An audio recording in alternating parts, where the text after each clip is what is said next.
গতকাল রাত থেকে এখনো পর্যন্ত, এবং এটা বেশ কিছুদিন আরো চলবে, এই ট্রমাটা থাকবে। ব্রাজিল ফ্যান্সদের মনের যে অবস্থা সেটা আমি খুব ভালো করেই জানি, তার কারণ আমি নিজে একজন Brazil fan, hardcore Brazil fan. 2006 থেকে আমি বিশ্বকাপ দেখছি, এবং 2026 এই 20 বছরে ব্রাজিলের যা খেলা, ব্রাজিল যেরকম ভাবে পারফর্ম করেছে, সেখানে কখনো রিকার্ডো কাকা হোক, কখনো রবিনো হোক, কখনো উইলিয়ান হোক, কখনো অস্কার হোক, কখনো হাল্ক হোক, বা পরবর্তীতে নেইমার, তারপরে এখন ভিনিসিয়াস জুনিয়র, যারা হচ্ছে স্টার প্লেয়ার তৈরি হয়েছে, ব্রাজিল কোয়ার্টার ফাইনাল থেকেই ম্যাক্সিমাম টাইমে ফুটে গেছে। ঠিক আছে, এবার একবার সেমিফাইনালে ব্রাজিল পৌঁছায়, এবং তখন কি হয় আমরা প্রত্যেকে জানি সেই কালরাত্রি সম্পর্কে।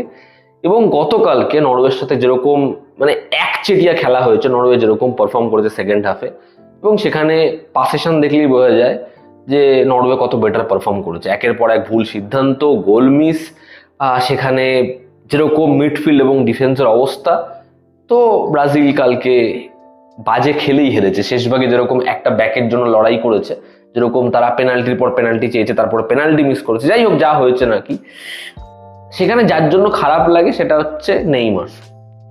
তবুও শেষ ভাগে সে একটা পেনাল্টিতে গোল দেয়, যখন সে কান্নায় ভেঙে পড়ে, সত্যি রাজপুত্রর জন্য খারাপ লাগে যে এর কপালে মুকুট আর জুটলো না। নেইমারের শেষ খেলা আমরা দেখলাম, তার শুরুও দেখলাম, শেষটাও দেখলাম, সেটা সব থেকে বেশি আক্ষেপ। এবার ব্রাজিলের যেটা সব থেকে বড় মানে সমস্যা, সেটা হচ্ছে প্রত্যেকবার ব্রাজিল দুঙ্গা থেকে শুরু করে কার্লো এরকম ধরনের ম্যানেজার আনে, কিন্তু যেটা ব্রাজিলের সব থেকে বড় করে ক্রিটিসাইজ করা হয়, দেখবেন সেই ভুলগুলোর জন্যই ব্রাজিল প্রত্যেকবার ফুটে যায়, সেই ভুলগুলোই ব্রাজিল প্রত্যেক বছর করে যাচ্ছে, কিন্তু ব্রাজিল শিক্ষা নেয় না।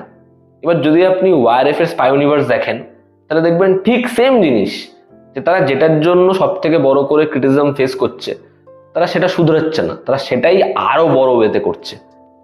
এই ধরুন যেমন হচ্ছে পাঠান, সেই ছবিটা 2023-এ আসে, ম্যাসিভ ব্লকবাস্টার হয়, তার মূল কারণ হচ্ছে শাহরুখ খানের কামব্যাক ফিল্ম। এবার তারপর টাইগার হোক, মানে টাইগার 3 হোক, ওয়ার 2 হোক, বা এখন অ্যালফা হোক, এই ছবিগুলো যখন আনলো তারা, টাইগার 3-তে যত তারা ক্রিটিসিজম ফেস করলো, তারা সেটাকে খুব একটা গা লাগালো না।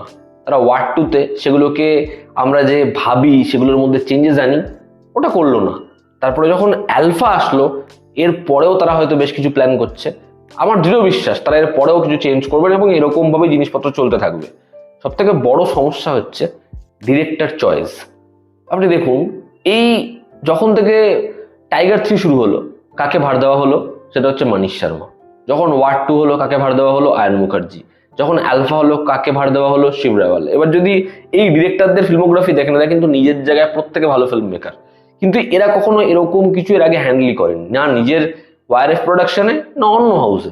আয়ন মুখার্জি ইয়ে জওয়ানি হ্যাঁ দিওয়ানি হোক, তার ওয়েক আপ সিড হোক, ওটা হচ্ছে তার জোন, তাকে দেওয়া হচ্ছে ওয়ার 2। যারা ট্রাই করেছে, আলী আব্বাস জাফর হোক, সিদ্ধার্থ আনন্দ হোক, বা কবির খান হোক, তারা না, এই ডিরেক্টররা।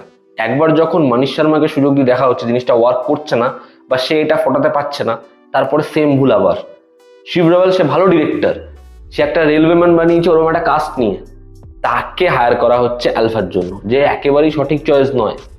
এবার এই প্রত্যেকটা বিষয় যখন একবার, দুবার, তিনবার এই ভুলটা হয়ে যাচ্ছে, তারপরেও কেউ যদি সেম ভাবে সেটা রিপিট করে, এরপর আপনি কি বলবেন?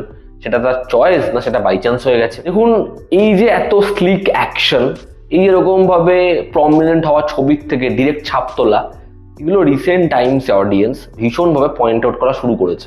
প্রথম দিন থেকে এগুলো নিয়ে প্রচুর পরিমাণে খিল্লি হয়। তখন ওয়ারএফ এর যেরকম ধরনের জিনিসপত্র যে আমরা এবার গ্রাউন্ডেড করছি, দেখবেন যখন থেকে ধুরন্ধর ছবিটা আসলো, সবাই মিলে, মানে ম্যাক্সিমাম লোক মিলে হামলে পড়লো যে আমরা কি স্পাই ইউনিভার্স দেখেছি, ঝাটের ইউনিভার্স, আর কোথায় ধুরন্ধর।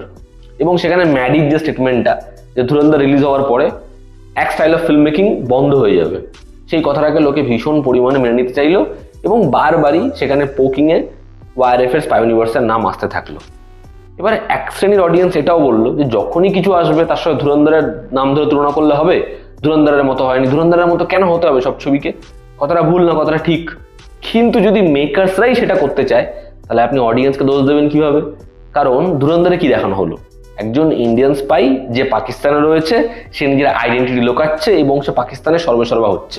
এবার এটাকেই সবার আগে ক্যাপচার করলো ওয়ারএফ। তারা কি করলো, ওখানে ইন্ডিয়ান স্পাই দেখিয়েছে, আমরা এখানে পাকিস্তানি স্পাই দেখাবো, যে ইন্ডিয়াতে এসে ইন্ডিয়ার সর্বে হচ্ছে। লোকে সবে দেখে উঠেছে, এমনি তোরা খিস্তি খাচ্ছিস, যদি এরকম ধরনের জিনিসপত্র করিস খিস্তির বন্যা বইয়ে দেবে।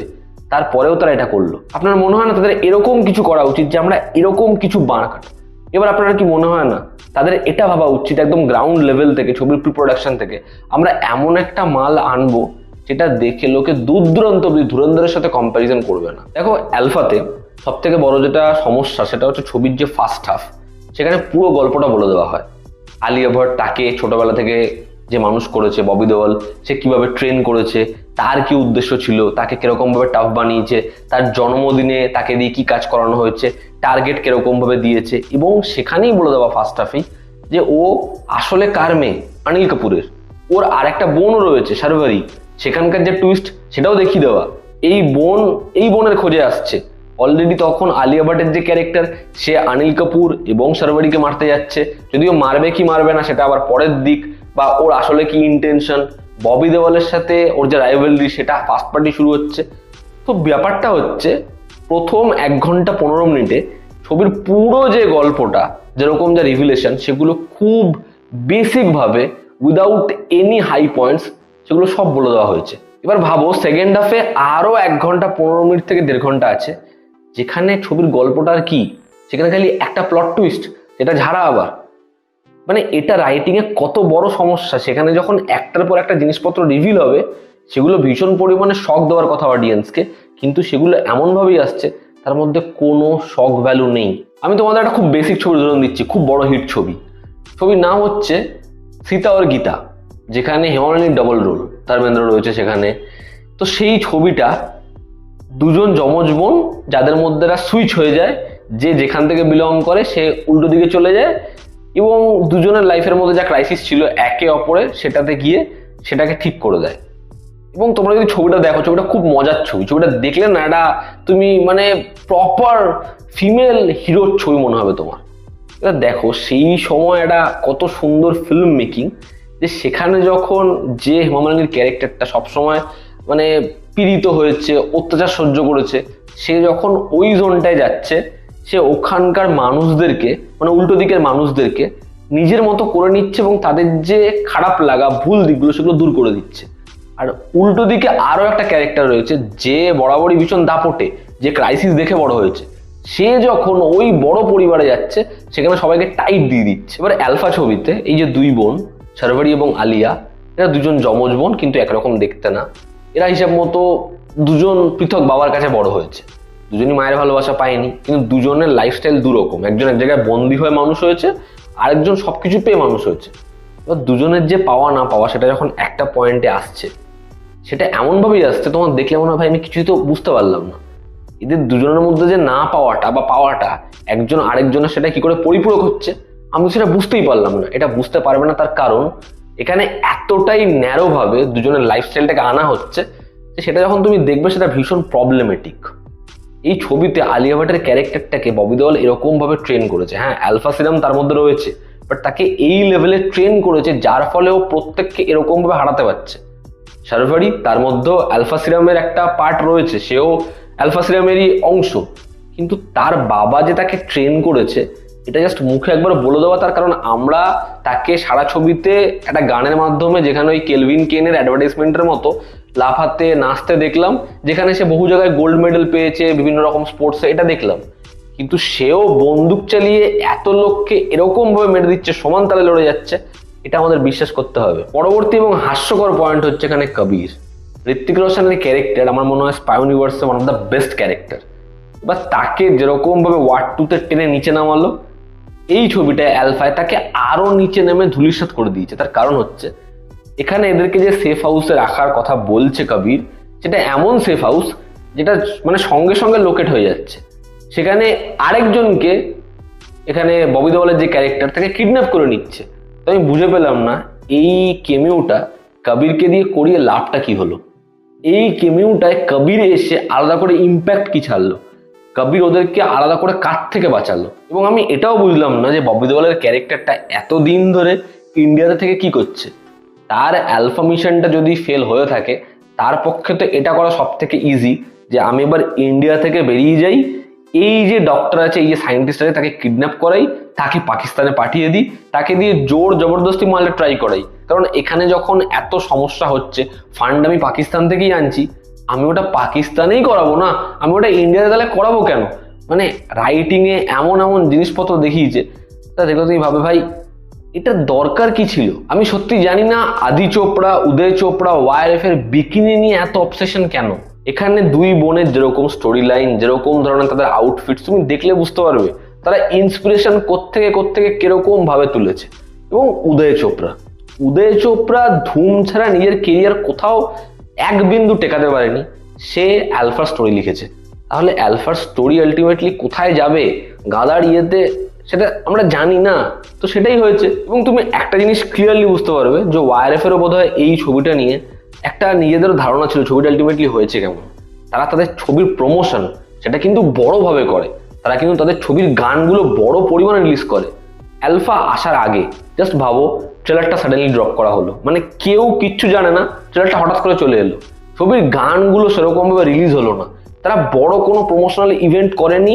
যেরকম সাইয়ারার ক্ষেত্রে কিন্তু সাইয়ারার একটা হেভি ওয়েট প্রমোশন হচ্ছিল, এটা কিন্তু দেখা যাচ্ছিল, কন্টেন্ট প্রচুর আসছিল, সেটা অ্যালফার ক্ষেত্রে হলো না। তো তারা কি প্রথম থেকেই জানতো যে অ্যালফা খাজা হয়েছে, অ্যালফা ডেস্টিনি কি আমরা জানি, তো এটাকে কোনোভাবে রিলিজ করে দাও। তারপরেও একটা ছবি যেটা নিয়ে এরকম প্রথম দিন থেকে ওয়ার্ড অফ মাউথ, অডিয়েন্স কিন্তু এই ছবিটাকে মিনিমাম একটা কালেকশন পৌঁছে দিয়েছে, একটা নাম্বার এনে দিয়েছে, অডিয়েন্স দেখতে গেছে।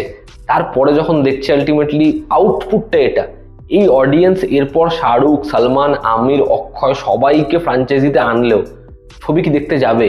অডিয়েন্সের ট্রাস্ট কি থাকবে এই সব থেকে বড় ইউনিভার্স নিয়ে? বিশ্বাস করো না। কারণ শুধুমাত্র কেমিউর জন্য অডিয়েন্স আর সিনেমা হলে সিনেমা দেখতে যায় না। টাইম ছিল যখন ওয়াইএফ এর থেকে কত ভ্যারাইটির ছবি আসতো, সেখানে কন্টেন্ট ড্রিভেন ছবিও আসতো, সেখানে রোমান্টিক ছবি তো আসতোই, বিগ বাজেট ছবিও আসতো। কিন্তু তুমি যদি তাদের পাঠান ম্যাসিভ সাকসেস হওয়ার আগে দেখো, তাহলে ধারাদ্দার ডিজাস্টার ফ্লপ দিয়ে গেছে একের পর এক। তারপরে যখন পাঠান ম্যাসিভ সাকসেস হলো, তাদের মনে হলো যে আমরা এবার স্পাই ইউনিভার্স কন্টিনিউ করব। তারা বড় ছবি মানে স্পাই ইউনিভার্সের ছবি ধরলো, সেখানে হয়তো একটা আধটা সাইয়ারা এসেছে, বাইরের থেকে শুধুমাত্র এই স্পাই ইউনিভার্সের নামে বালবিচি সিনেমাই আসছে। তো আমার মনে হয় এবার এটা বন্ধ হওয়া উচিত। মানে আজকে ঋত্বিক রোশন বলে নিজেকে পুরোপুরি ওয়াইএফ এর কাছে একবার নয় বারংবার ট্রাস্ট করে রেখেছে, টাইগার 3-তে, ওয়ার 2-তে, অ্যালফাতে। আর কিন্তু কেউ নেই সেখানে। শাহরুখ খানের কেমিও তুমি বারবার দেখতে পাচ্ছ না, সে টাইগার 3-তে করে হয়ে গেছে। সালমান খান তো পাঠানে করে দিয়েছে, ব্যাস হয়ে গেছে। কিন্তু ঋত্বিক কিন্তু বারবার নিজেকে সঁপে দিচ্ছে, তারপরে যেরকম জিনিসপত্র পাচ্ছে সেটা চরম খিল্লির। তো আমার মনে হয় এবার এটা বন্ধ হওয়া উচিত, স্পাই ইউনিভার্স পুরোপুরি বন্ধ হওয়া উচিত। আর যদি কন্টিনিউ করতে হয় তাহলে ভালো ডিরেক্টর, যারা প্রমিনেন্ট ডিরেক্টর তাদেরকেই রাখা উচিত। এই ছিল আমার ভিডিও। এতে তোমাদের কি অপিনিয়ন জানিও। জনতা আমাদের পাশে আছে। আবার দেখা হচ্ছে, টেক কেয়ার।